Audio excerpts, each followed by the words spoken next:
100세 시대 건강하게 장수하는 방법을 알아보는 시간 건강한 아침입니다. 이번 주 날씨가 쌀쌀해진다는 예보가 있었는데 일교차가 10도 이상 나는 환절기에는 고혈압 같은 심혈관 질환 환자들이 급증한다고 하죠. 오늘은 혈압에 대한 이야기를 나눠보도록 하겠습니다. 황선숙 아나운서입니다. 어서 오십시오. 환절기에 요즘 심혈관 질환 환자들이 이제 급격히 올라간다. 왜 그럴까요?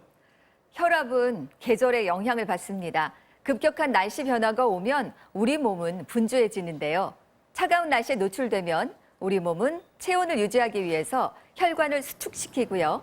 혈관에 흐르는 혈액의 압력, 즉 혈압이 갑자기 올라가 심장박동이 빨라지게 됩니다. 특히 고혈압인 사람에게 갑작스러운 온도 변화는 혈압을 순간적으로 상승시키기 때문에 심근경색, 협심증 등 심혈관계 질환으로 이어질 위험이 있어서 환절기에는 각별한 주의가 필요한데요.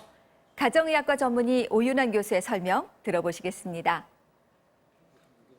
온도가 변하는 것들 자체 때문에 혈관이 수축돼서 혈압이 높아지는 측면들도 있고, 추워지면서 이제 탈수 같은 것들이 진행되는 경우들도 있을 수가 있고, 피가 전반적으로 농도가 진해지는 경우들 때문에 혈전 같은 것들이 조금 더 잘 생길 수 있는 위험도가 높아져서.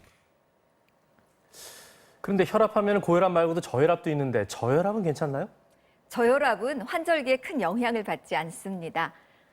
다만 면역력이 저하된 상태에서 큰 일교차로 인해 혈압에 무리가 오면 약간의 어지럼증이 나타날 수 있겠지만 그건 일시적인 현상이고요. 저혈압과는 다릅니다. 자, 그러면 이제 면역력이 약한 고령자분들에 대한 이제 걱정이 앞서는데 그건 어떤가요? 그렇죠. 65세 이상 고령자분들은 보통 수축기 혈압이 높은 경우가 많습니다. 수축기 혈압은 최대 혈압으로 심장이 수축해서 강한 힘으로 온몸에 혈액을 보낼 때 압력을 말하는데요. 고령자분들이 최대 혈압만 높은 이유는 노화로 혈관이 탄력성을 잃기 때문입니다. 건강한 혈관은 새로 산 고무풍선처럼 탄력이 있어야 하는데요. 풍선의 탄성 때문에 물을 잘 머금고 있죠. 탄성이 좋은 정상 혈관은 혈액이 혈관을 밀어내는 힘에 유연하게 대응하기 때문에 혈압 상승을 막는 데 비해서 노화로 인해 딱딱하고 두꺼워진 혈관은 탄력성이 없기 때문에 좁아진 혈관으로 혈액을 밀어내는 압력이 세지게 되는 거죠. 그래서 나이가 들면 혈관의 탄력이 떨어져서 수축기 혈압이 올라가게 되는 것입니다. 자, 말씀하신 것처럼 몸속은 그렇게 막 분주할지 몰라도 겉으로 이 고혈압 증상이 왔다는 걸 모를 수도 있잖아요. 그렇습니다. 고혈압이 위험한 이유가 바로 특별한 증상이 없기 때문인데요. 고혈압을 방치하면 협심증, 뇌졸중, 신장질환 등 합병증 발생 위험이 굉장히 높아집니다.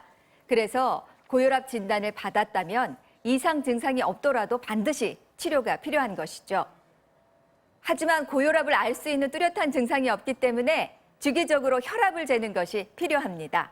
역시 가정의학과 오윤환 교수의 설명 들어보시죠. 혈압은 굉장히 민감한 지표라서 스트레스 상황, 통증 상황, 그다음에 탈수 상황이라든가 다양한 전신적인 컨디션에 따라서 왔다 갔다 할 수 있기 때문에 한 시점에서 평가하는 것들이 중요한 게 아니고 반복적으로 측정하는 것들이 굉장히 중요하다고 말씀을 드릴 수 있습니다. 자, 그렇다면 이제 중요한 질문입니다. 가장 중요한 건데 어떻게 하면 고혈압을 낮출 수 있을까요?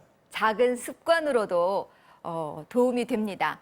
고혈압 약을 먹고 있다면 꾸준히 드시는 게 가장 중요하고요. 일시적으로 잰 혈압 수치가 정상이라 괜찮겠지 싶어서 약 먹는 것을 갑자기 중단하면 반동 현상으로 기존 혈압보다 더 높게 올라갈 수 있습니다. 과체중이라면 운동을 통해 정상 체중을 유지하셔야 합니다. 체중 감량으로만도 혈압을 낮출 수 있는데요. 하지만 기온이 급격히 떨어지는 새벽이나 아침 운동은 혈압을 올리기 때문에 피하셔야 됩니다. 운동과 식이요법을 통해 혈압이 떨어지면 의사와 상의한 후에 약을 점차 줄여나가면서 정상 범위를 유지하셔야 되겠습니다. 그러면 이제 평소에 자기 혈압을 알고 있는 것도 굉장히 중요하겠네요. 오늘의 핵심입니다. 병원이나 관공서에 가면 자동 측정기가 있죠. 가까운 곳에 혈압계가 있다면 자주 확인해 보시고요. 또 가정에 혈압계가 있다면 아침 첫 소변을 보신 후와 잠들기 전에 재는 혈압이 정확하니까요. 나의 혈압 범위가 어떤지 반복적으로 재서 알고 계시는 것이 중요하겠습니다. 네, 오늘은 심혈관 질환에 대해서 얘기 나눠봤습니다. 고맙습니다.